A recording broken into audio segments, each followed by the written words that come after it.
মহাপুর ছোট ছোট লীলা, যৌবন লীলা শ্রবণ করলাম।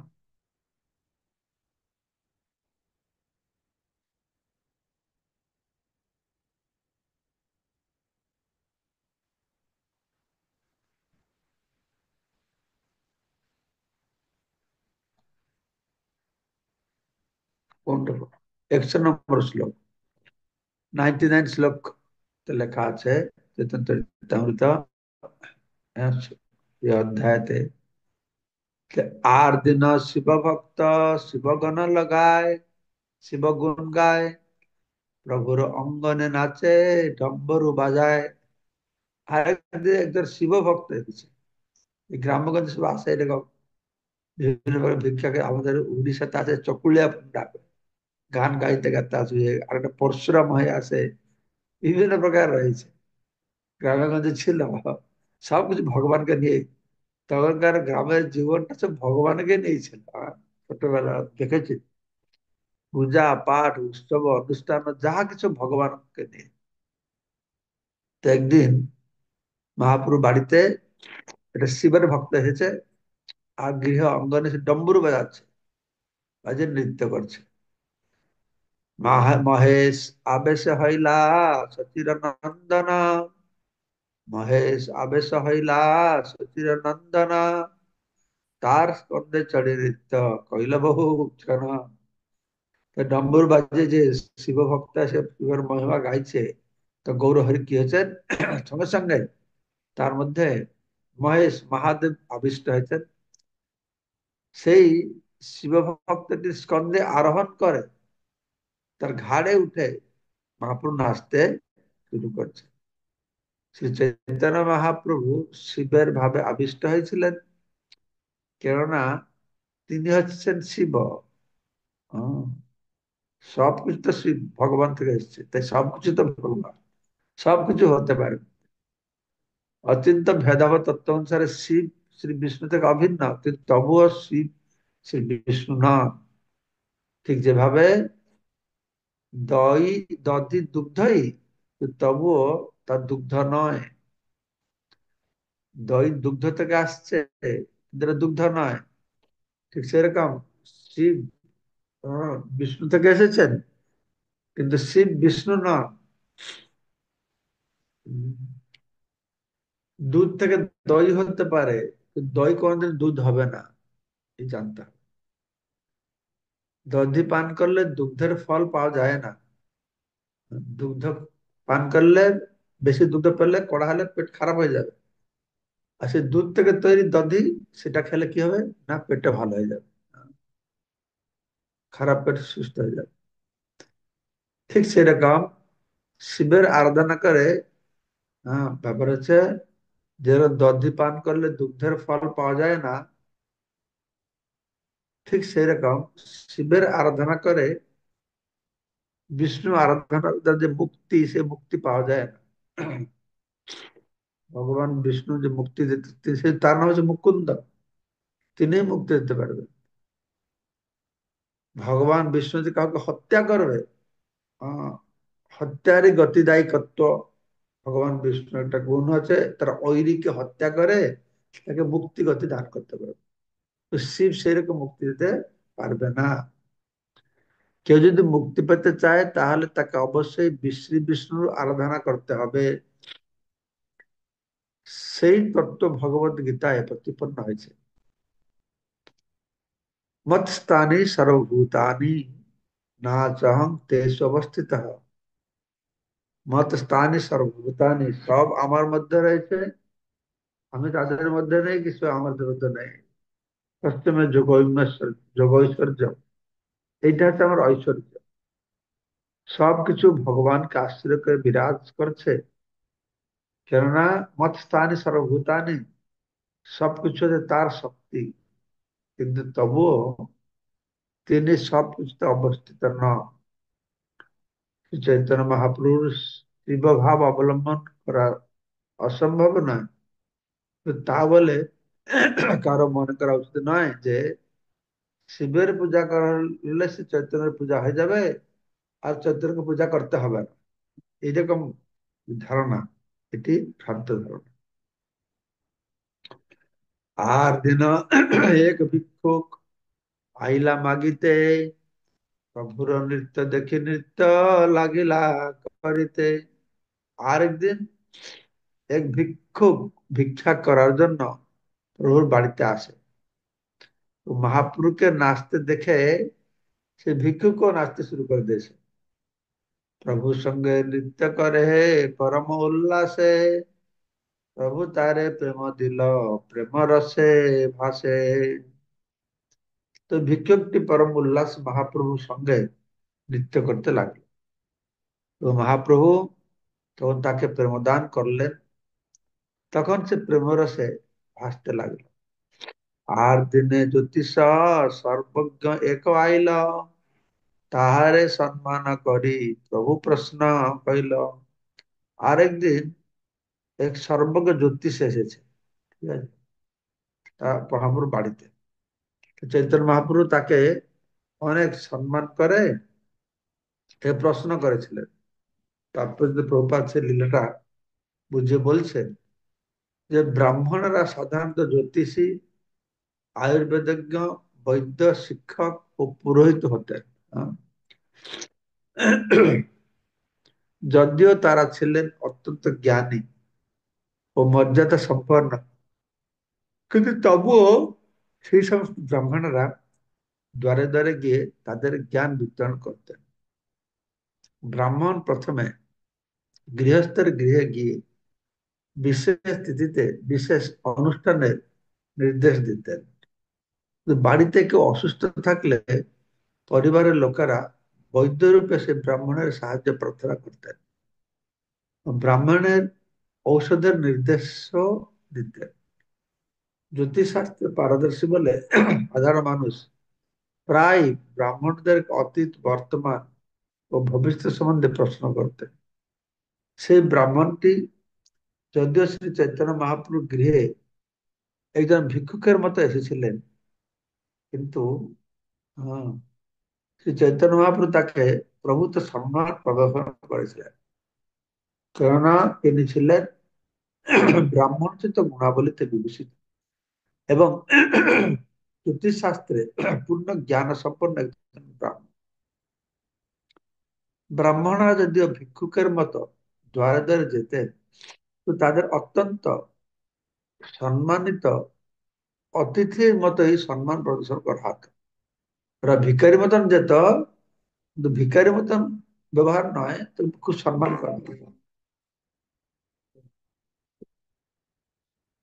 আজ থেকে 50 বছর আগে শ্রী চৈতন্য মহাপ্রভুর সময়ে হিন্দু সমাজে এই প্রথা প্রচলিত ছিল। আজ থেকে 100 বছর আগে, এমনকি 50-60 বছর আগেও এই প্রথা প্রচলিত ছিল। আমাদের শৈশবে আমরা দেখেছি এই ধরনের ব্রাহ্মণরা দিন ভিক্ষুকের মতো গৃহস্থের বাড়িতে যেতেন। তো মানুষ এই ধরনের ব্রাহ্মণদের কৃপার প্রভাবে প্রবলভাবে উপকৃত হতেন। একটি মস্ত বড় লাভ হতো এই যে ভূত, ভবিষ্যৎ ও বর্তমান সম্বন্ধে সমস্ত তথ্য অবগত হওয়া ছাড়াও গৃহস্থরা এই ধরনের ব্রাহ্মণদের কৃপায় আয়ুর্বেদের চিকিৎসার মাধ্যমে রোগমুক্ত হতেন। এইভাবেই সকলে উত্তম বৈদ্য, জ্যোতিষী ও ধর্মযাজকের কৃপা থেকে বঞ্চিত হতেন না। প্রভুপাদ এখানে আমাদের প্রাচীন সময়ের যে প্রথা ছিল সেটি তুলে ধরেছেন। প্রভুপাদ স্বয়ং নিজের ছোটবেলায় এসব সম্মুখীন হয়েছেন বা এইসব কিছুর তিনি দেখেছেন। আন্তর্জাতিক কৃষ্ণ ভবামৃত সংঘের নেতৃস্থানীয় সদস্যদের কর্তব্য হচ্ছে আমাদের ডালাস গুরুকুল বিদ্যালয়ের প্রতি মনোযোগ দেওয়া, যেখানে শিশুরা সংস্কৃত ও ইংরেজি শিক্ষাকে লাভ করে যথার্থ ব্রাহ্মণে পরিণত হচ্ছে। তারা যদি আদর্শ ব্রাহ্মণ হওয়ার শিক্ষা লাভ করে, তাহলে শঠ ও দুর্বৃত্তদের হাত থেকে সমাজ রক্ষা পাবে। স্বাভাবিক পক্ষে প্রকৃত ব্রাহ্মণের আশ্রয়ে মানুষ সুখে শান্তি বসবাস করতে। করতে পারতেন। প্রভুপাদের একটা মহান আশা ছিল, এইটাই সমাজ ব্যবস্থা ছিল। ব্রাহ্মণের দ্বারা বর্তমান যেরকম, এখন ততটা নয়, এখন তো শূদ্ররা আরো শক্তিশালী হয়ে গেছে, ব্রাহ্মণদের ভুলের দরুন।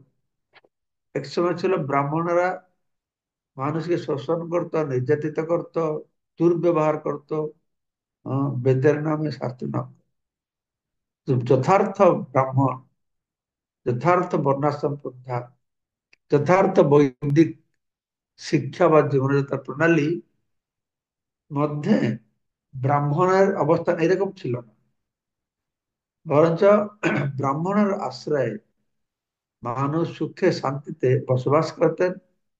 ব্রাহ্মণ চারি বর্ণের মধ্যে সবথেকে শ্রেষ্ঠ ছিলেন, ব্রাহ্মণ আর সন্ন্যাসী। আর তারা সবসময় ক্ষ- সাধারণ মানুষদের থাকুক, ক্ষত্রিয় রাজাদেরকেও তারা উপদেশ দিতেন। রাজারা ব্রাহ্মণদের উপদেশ নির্দেশ অনুসারে রাজ্য শাসন করতেন। আহ, সম্পূর্ণ আলাদা, সেটা আলাদা জগৎ। আহ, আলাদা সময় ছিল। বৈদিক শিক্ষা কালের প্রভাবে আস্তে আস্তে ধ্বংস পেয়ে যাচ্ছে। সারা পৃথিবী এখন নরকে পরিণত হয়ে গেছে। তাই ভগবত গীতায় 4th অধ্যায় 13 নম্বর শ্লোকে বলা আছে, সমাজের বর্ণ বিভাগের উপর বিশেষত জোর দেওয়া হয়েছে। চতুর্বর্ণ মায়া সৃষ্ট গুণকর্ম বিভাগ। দুর্ভাগ্যবশত কিছু মানুষ কোন রকম যোগ্যতা ছাড়াই কেবল ব্রাহ্মণ পরিবারে জন্ম হয়েছে বলে নিজেদের ব্রাহ্মণ বলে দাবি করে।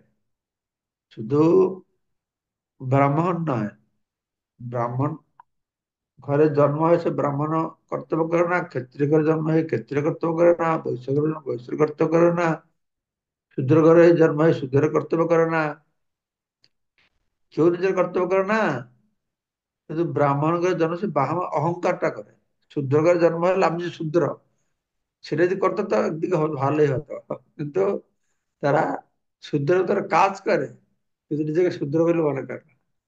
এদিকে এরা ব্রাহ্মণের ঘরে জন্ম হয়েছে বলে ব্রাহ্মণের মতো কাজ করে না, কিন্তু ব্রাহ্মণ বলে তারা অহংকার করে। তার ফলে আজ সারা সমাজ জুড়ে এই বিশৃঙ্খলা দেখা দিয়েছে। বর্ণাশ্রম ধর্ম নামে যে অরাজকতা হচ্ছে, যে সমাজে বিশৃঙ্খলা দেখা হচ্ছে তা নয়। আজকের মানুষ সমাজ থেকে এই বর্ণাশ্রম ধর্মকে ঝাঁটা দিয়ে বাহির করতে তারা কি করছে, উঠে পড়ে লেগেছে। প্রভুপাদের উদ্দেশ্য ছিল যে বর্ণাশ্রম ধর্ম যেন জগতে প্রতিষ্ঠিত হয়।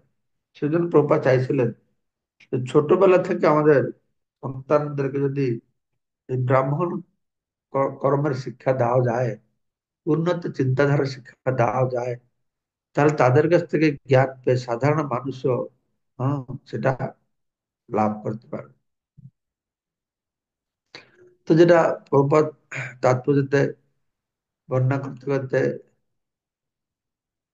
কিছু গভীর বিষয় প্রকাশ করলেন। কিন্তু আলোচ্য বিষয়টি কি ছিল?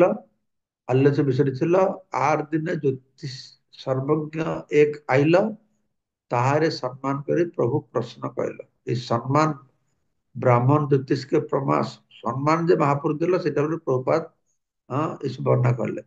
তো কথাটি হচ্ছে কি, ব্যাপারটা হচ্ছে যে একটা সর্বজ্ঞ ব্রাহ্মণ মহাপুর বাড়িতে এসেছে। তো মহাপুর তাকে প্রশ্ন করছে, কিন্তু সর্বজ্ঞ বলো দেখি তো, কে আছিল আমি পূর্ব জন্মে কহ গণে, গণিতে লাগিলা সর্বজ্ঞ প্রভু বাক্য শুনি। মহাপুর জিজ্ঞাসা করছেন, দয়া করে জ্যোতিষ শাস্ত্র অনুসারে গণনা করে আমাকে বললো তো আমি পূর্বজন্ম কি ছিলাম। মহাপুরের কথা শুনে সে সর্বজ্ঞ তৎক্ষণাৎ গণনা করতে শুরু করলো। আমার একটা গুরু ভাই ছিল, সে ভূত প্রেত ছাড়াতো। সেও আমি দেখলাম মাঝে কিছু সময় মানুষদেরকে পূর্বজন্ম, ভক্তের পূর্বজন্ম কথা বলে, কে ও তুমি আগে বুদ্ধিস্ট ছিল, তুমি আমেরিকায় ছিল। তো আমি তো জিজ্ঞেস করলাম, তুমি অর্থ মন্ত্রতন্ত্র জানো, যদি পূর্ব জীবনে কি হয়েছিল আমরা বলতে পারো। এটা ভক্তকে আমি ডাকলাম, যাকে ও চিনে না জানে না কিছু নেই। হ্যাঁ, তা আমি বললাম যে এই এই ভক্তটা কোন গ্রামে জন্ম হয়েছে বলো তো। আমি তো পূর্বে কোথায় জন্ম হয়েছিলাম, কার বাড়িতে স্যার বলে দিচ্ছে। পূর্বে আমি কোথায় কি ছিলাম আমি তো জানি না, তুমি যা বলবে আমি বিশ্বাস করো। এই যে তুমি যদি তোমার এত শক্তি যে পূর্বজন্মের কথা বলতে পারছো, তাহলে এই জন্মে ও কি ছিল বলতে পারবে? তখন আর বলতে পারবে না, বলে ধরা পড়ে যাবে। জানি না আমি যে সত্য বলে কি মিথ্যা বলে ও জানে। তো আমাদের একটা উড়িষ্যার একটা গুরু ভাই আমার ছিল এরকম। যাই হোক, সেটা আলাদা ব্যাপার। যে এখানে যে মহাপ্রভুর কাছে এসেছে, সে সত্যি সত্যি জানে, কারণ তখনকার সময় আহ, আর এখনকার সময়ের মধ্যে মানুষের মধ্যে বহুত পার্থক্য আছে। ঠিক আছে। তো মহাপ্রভু তাকে বলছেন, তাহলে তুমি গণনা করে আমাকে বলো গুরুজন কি ছিল। মহাপুরুষের কথা শুনে আহ, সর্বজ্ঞ প্রভু বাক্য শুনি কি করলো, তৎক্ষণাৎ সে গণনা করতে শুরু করে দিল। গণিতে লাগিলা সর্বজ্ঞ প্রভু বাক্য শুনে। তো জ্যোতিষ শাস্ত্রের মাধ্যমে অতীত বর্তমান ভবিষ্যৎ সম্বন্ধে জানা যায়। আধুনিক যুগে পাশ্চাত্যের জ্যোতির্বিদদের অতীত অথবা ভবিষ্যৎ সম্বন্ধে কোনো জানাই নেই। এমনকি তারা বর্তমান সম্বন্ধেও সঠিকভাবে কিছু বলতে পারে না। কিন্তু এখানে আমরা দেখছি যে শ্রী চৈতন্য মহাপ্রভু অনুরোধে জ্যোতিষটি তৎক্ষণাৎ গণনা করতে শুরু করেছিলেন। তিনি তিনি লোক দেখাবার জন্য সে করেননি। তিনি প্রকৃতভাবে জানতেন কিভাবে জ্যোতিষশাস্ত্র গণনার মাধ্যমে পূর্ব জীবন সম্বন্ধে জানা যায়। তো ভৃগু সংহিতা রয়েছে। হুম। ভৃগু ঋষি সংহিতা রচনা করেছিলেন জ্যোতির্বিদের উপরে। এই ভৃগু সংহিতা নামক এক প্রকার জ্যোতিষ গণনা প্রণালী প্রচলিত রয়েছে, যার মাধ্যমে জানা যায় পূর্বজন্মে সে কি ছিল এবং পরবর্তী জন্মে কি হবে। যে সমস্ত ব্রাহ্মণ ভিক্ষুকের মতো দ্বারে দ্বারে যেতেন, তাদের এই সম্বন্ধে গভীর জ্ঞান ছিল। এইভাবেই সর্বশ্রেষ্ঠ জ্ঞান সমাজের সবচেয়ে দরিদ্র মানুষের কাছেও সুলভ ছিল। তারা বাড়িতে বাড়িতে যেতেন, সবাইকে জ্ঞান দিতেন। সবচাইতে দরিদ্র মানুষও কোন রকম টাকা পয়সা দেওয়ার চুক্তি না করেই জ্যোতিষীর কাছ থেকে অতীত বর্তমান ভবিষ্যৎ সম্বন্ধে জানতে পারতেন। কোন রকম পারিশ্রমিক ছাড়াই ব্রাহ্মণ তার জ্ঞান সকলকে দান করতেন। ব্রাহ্মণের সন্তুষ্টি বিধানের জন্য সবচাইতে দরিদ্র মানুষও তার বিনিময়ে এক মুঠো চাল অথবা তার ক্ষমতা অনুযায়ী কিছু দিতেন। তখন আদর্শ মানব সমাজে বিজ্ঞানের যে কোনো শাখার প্রকৃত জ্ঞান, চিকিৎসা, জ্যোতিষ, ধর্মাচরণ প্রভৃতি সমাজের সবচাইতে দরিদ্র মানুষদের কাছেও সুলভ ছিল। উম, এবং কাউকে টাকা পয়সা দেওয়া ব্যাপারে মাথা ঘামাতে হতো না। এইটাই ছিল যথার্থ কমিউনিজম, হ্যাঁ, কমিউনিস্ট। হ্যাঁ, এইটাই ছিল সাম্যবাদ। সবাই ঠিক পেয়ে যেত। কারণ টাকা পয়সা তখন ছিল না। তো তো আমার ছোটবেলায় আমি দেখতাম আমাদের বাড়িতে চাল, বছরে একবার চাল নেবে, সারা বছর যতগুলো হাঁড়ি লাগবে ওই যে হাঁড়ি বানায় কুমার দিয়ে যেত। তো ধোবি ছিল, ও ধোবি কাপড় কাচ সারা বছর, বছর এসে একটু ধান নিয়ে যেত, বাস কাজ হয়ে গেল। নাপিত ছিল, নাপিত সারা বছর বাড়ির লোকেদের এসে হ্যাঁ মাথা আহ, মানে ইয়ে করতো, সেভ করতো, খড় কাজ করতো, ওই কিছু চাল নিত, পয়সা করতো কম দেওয়া হতো না। তার মানে আগে এরকম সব ছিল। তাতে কি হতো, লোকেরা এই জুয়া চুরি কালো বাজারে কোন প্রশ্ন ছিল না। তুমি বাঁচতে চাও তোমাকে খাটতে হবে। এই টাকা পয়সা হওয়ার পরে চুরির চামাটা ভেঙে শুরু হলো। তুমি সবজি চাষ করবে, যারা ধান করছে তাদেরকে সবজি দাও, তাদেরকে ধান না। তোমার তেল লাগবে, তুমি হাড়ি দাও, তোমাকে তেল না। তুমি যা কিছু করবে পরস্পরের আদান প্রদানটা কি ছিল, এই তোমার কর্মের মাধ্যমে। এখনকার মতন যে টাকা পয়সা বেরিয়ে গেছে, কিন্তু টাকা পয়সা আর নেই, সব অনলাইন হয়ে যাচ্ছে, কিছু নাই, ফাঁকা। তাই লোকেদের কি হচ্ছে, যারা কিছু করছে না বদমাশ করছে, তারা কোটিপতি হয়ে বসে আছে। যারা মাঠে খাটছে মরছে, তারা খেতে পাচ্ছে না। এই হয়ে গেছে, বৈষম্য ভাব দেখা দিয়েছে। বৈদিক যুগে এই সাম্যবাদটা এইভাবে প্রতিষ্ঠিত ছিল। বর্তমান সময় টাকা না দিলে কেউ বিচার পায় না। টাকা না দিলে বিচার কি পাবে? টাকা টাকা দিলে বিচারটা অবিচার, অবিচারটা বিচার হয়ে যাবে। হ্যাঁ, এই টাকার অর্থ প্রভাব হয়ে গেছে। যদি তুমি টাকা পয়সা আছে, কচিত লড়াই করতে পারবে, তাহলে হবে। টাকা পয়সা নেই, ভালো উকিল দিতে পারবে না, বাস গেল।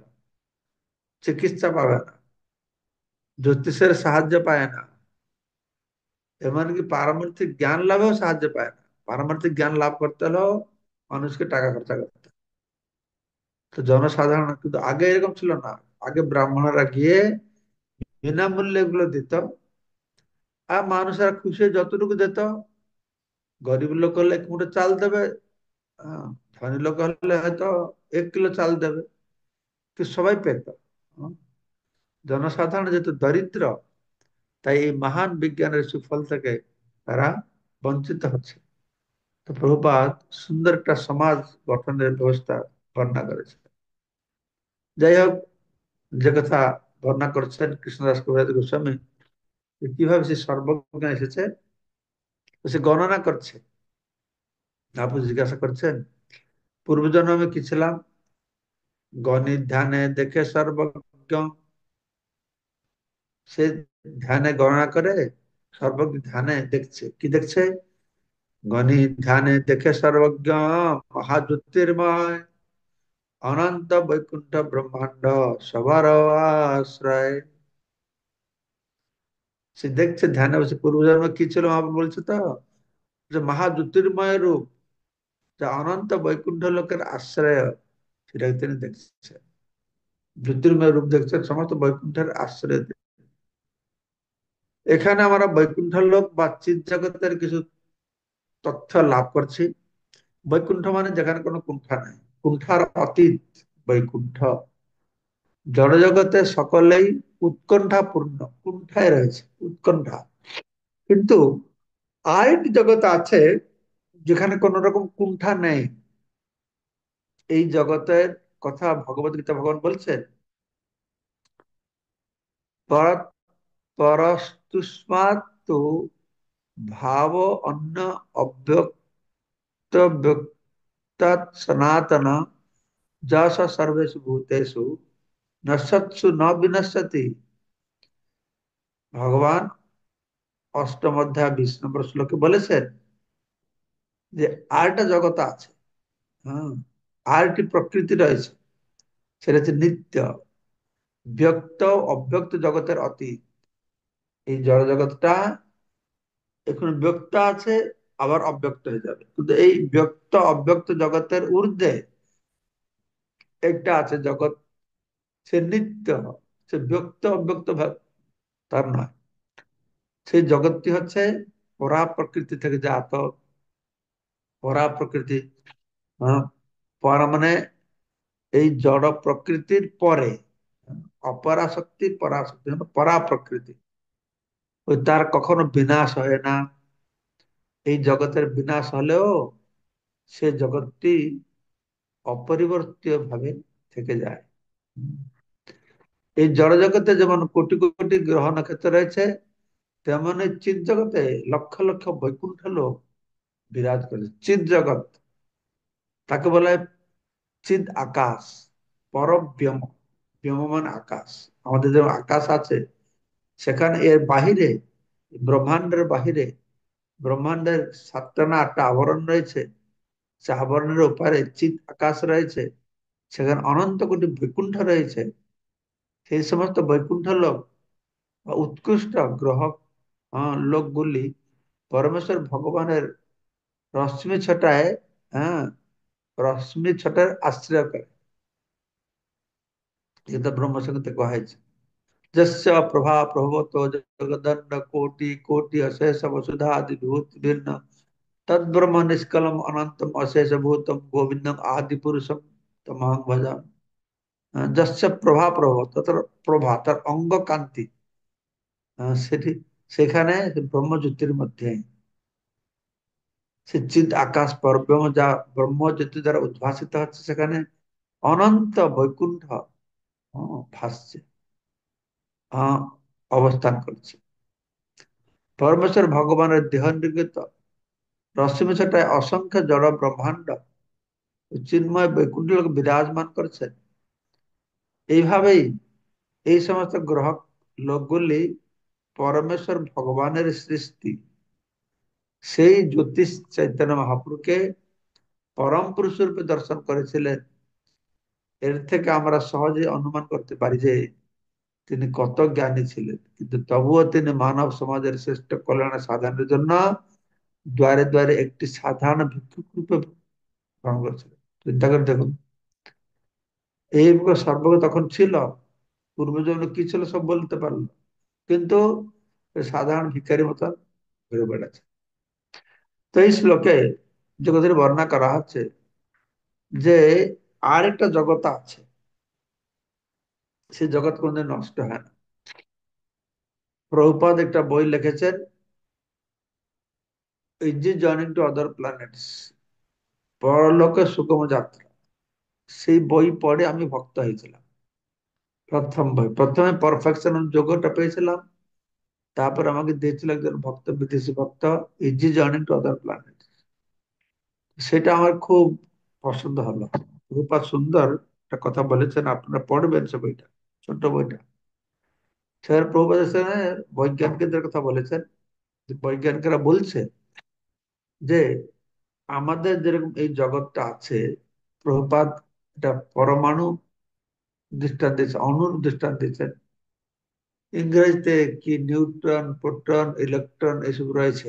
হ্যাঁ, তো তখন আমি তো বিজ্ঞানের ছাত্র ছিলাম, সায়েন্স পড়তাম কলেজে। তো এগুলো একটু একটু জানতাম, নিউট্রন, প্রোটন, ইলেকট্রন। এখন ভুলে গেছি 50 বছর আগের কথা। তো সে কি, কার নিউট্রন নাকি প্রোটন কার চারপাশে ঘুরে।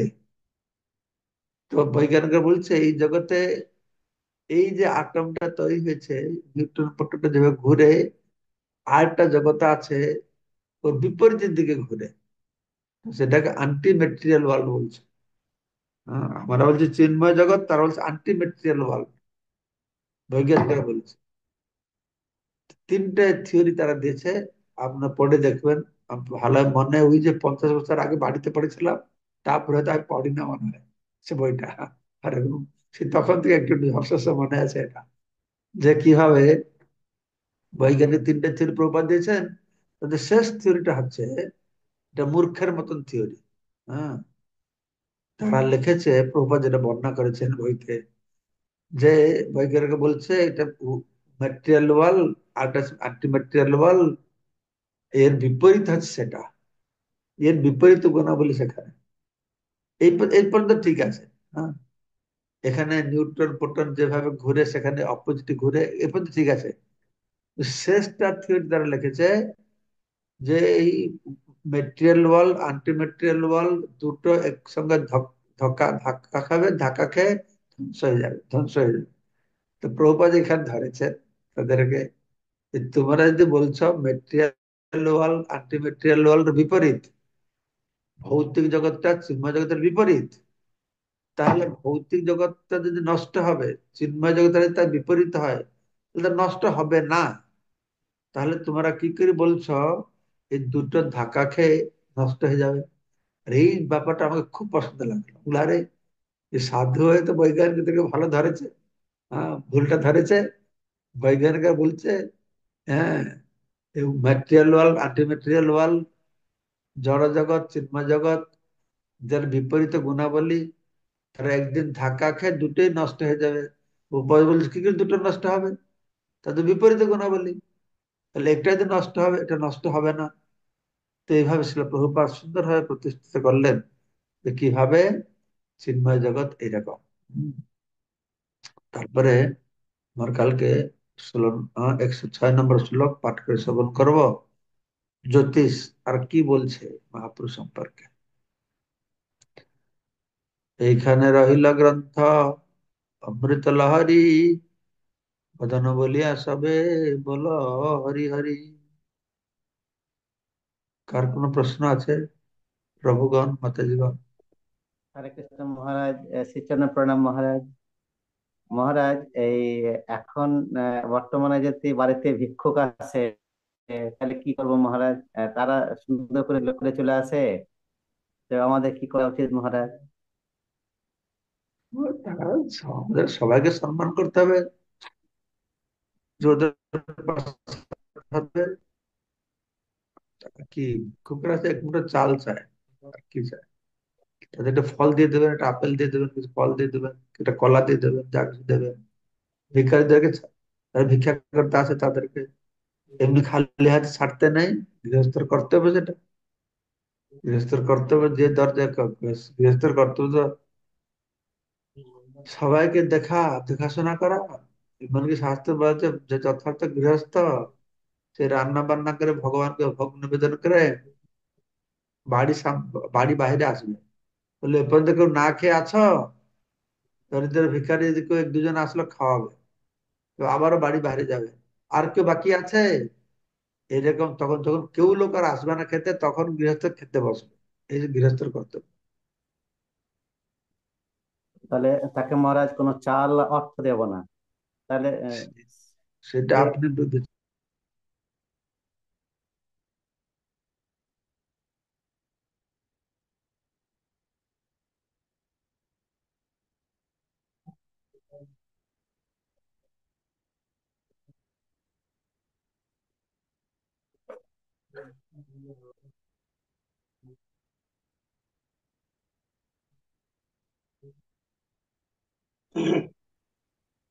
হরে কৃষ্ণ। ও মহারাজ একটু মনে হয় ডিসকানেক্ট হয়ে গেছে। তাই তো মনে হচ্ছে, একটু ওয়েট করি, যদি কানেক্টেড হতে পারে তাহলে। হ্যাঁ হ্যাঁ, আর না হলে আসছে মহারাজ আবার। ডিসকানেক্ট হবে। এখন বলুন। আচ্ছা, কিছু কষ্ট ডিসকাউন্ট হয়ে গেল না, আবার এসছে। হ্যাঁ, হ্যাঁ হরে বলুন। কৃষ্ণ। হ্যাঁ, ধন্যবাদ, প্রণাম মহারাজ। মহারাজ, যশ প্রভা প্রভবত জগদ্দণ্ড কোটি, এরপরে বলা আছে পরমেশ্বর ভগবানের দেহ নির্গত রশ্মিক ছটায় অসংখ্য জড় ব্রহ্মাণ্ড এবং চিন্ময় বৈকুণ্ঠ লোক বিরাজ করে। তো আহ বৈকুণ্ঠ লোক বিরাজ করে এটা জানি, কিন্তু জড় ব্রহ্মাণ্ড কিভাবে তার রশ্মিক ছটায় বিরাজ বিরাজ করতেছে? ও বিরাজ করবে না। যেরকম এই আকাশের মধ্যে জড়জগৎটা কিরকম একটা মেঘখণ্ডের মতো, বুঝতে পারছেন? এই আচ্ছা। জড়জগৎটা কি ব্রহ্মজ্যোতির বাহিরে না ভিতরে? হ্যাঁ, আহ একটা মেঘ, এটা আকাশ ভিতরে না আকাশ বাইরে? আকাশের মধ্যে আর কি, ঠিক মানে সেরকম আর কি। ভগবান থেকে বৈকুণ্ঠ লোক থেকে জ্যোতি ছটা বেরোচ্ছে, সে আকাশের মধ্যে বহু বৈকুণ্ঠ ঘুরে বেড়াচ্ছে, সে আকাশের মধ্যে এই ভৌতিক জগৎটাও প্রকাশিত হচ্ছে। আচ্ছা আচ্ছা। বৈকুণ্ঠ গুলো সবসময় থাকে, ভৌতিকতা সবসময় থাকে না। হ্যাঁ, ভৌতিক জগতের মধ্যেই অনন্ত কোটি ব্রহ্মাণ্ড রয়েছে। ঠিক আছে। আচ্ছা আচ্ছা, ঠিক আছে মহারাজ। হরে কৃষ্ণ, ধন্যবাদ। সুভাষিনী মাতাজি বলুন।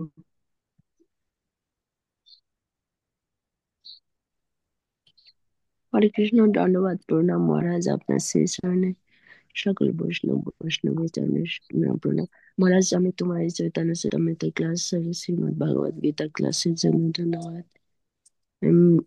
মহারাজ, আমার একটু জানার বিষয় যে যে যিনি এই 10 নম্বর পঞ্চম অধ্যায় 10 নম্বর শ্লোক অনুসারে কাজ করবেন, আহ, যে যিনি সমস্ত কর্মের ফল পরমেশ্বর ভগবানকে অর্পণ করে অনাসক্ত হয়ে কর্ম করেন, কোনো পাপ তাকে কখনো স্পর্শ করতে পারে না, ঠিক যেমন জল পদ্মপাত্রকে স্পর্শ করতে পারে না। আহ, মহারাজ, কেউ যদি মনে করে আমি ভগবানের জন্য চুরি করে ডাকাতি করে সব ভগবানের সেবায় লাগাবো, তখন কি তার চিত্ত আস্তে আস্তে শুদ্ধ হবে? একদিন সে পাপ কর্ম থেকে বিরত হতে পারবে মহারাজ? হরে কৃষ্ণ। অবশ্যই হবে। যদি তাকে কেউ বলে তুমি এইটা নিয়ে আসো, আমরা বড় মন্দির বানাবো, সেদিন আনতে পারে বড় মন্দির বানাবার জন্য, সে মুক্তি পাবে। এরকম দৃষ্টান্ত দেখা গিয়েছে। রামানুজাচার্য নাকি এরকম ডাকাতদেরকে পাঠিয়ে বুদ্ধিস্ট মন্দির থেকে অনেক সোনা টোনা চুরি করে নিয়ে এসে বড় মন্দির বানিয়েছিলেন।